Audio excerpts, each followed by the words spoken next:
Kementerian Keuangan menambahkan penempatan dana pemerintah Provinsi Jakarta.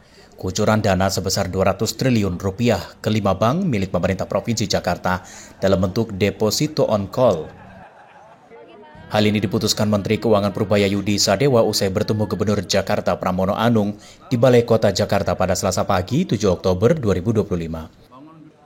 Gubernur Jakarta Pramono Anung meminta agar Kementerian Keuangan memperbolehkan pemerintah Provinsi Jakarta untuk memanfaatkan dana pemerintah di Bank Himbara untuk membiayai kredit badan usaha milik daerah. Nantinya, dana pemerintah ini akan disalurkan Bank Jakarta membiayai kredit ke sektor UMKM dan sektor usaha lain di kawasan Jakarta.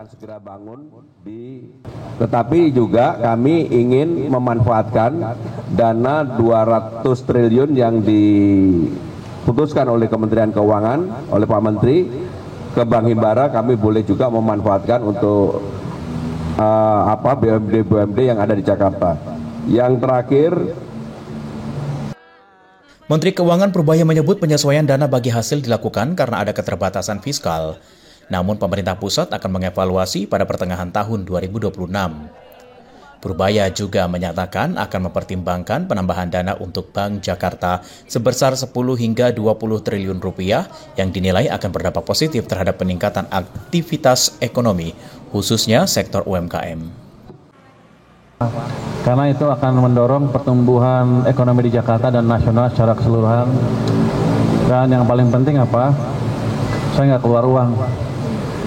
Uangnya dari Bank DKI. Jadi Bank DKI cukup banyak uang daripada nggak dipakai, lebih baik dipakai untuk tadi meningkatkan aktivitas perekonomian, pembangunan utamanya nanti ada demand semen naik, penciptaan tenaga kerja dan lain-lain. Dan saya minta ke Pak Gubernur kalau bisa dimulai tahun ini juga dalam beberapa bulan ke depan. Dari Jakarta, Rifki Rizky, Berita Nasional TV.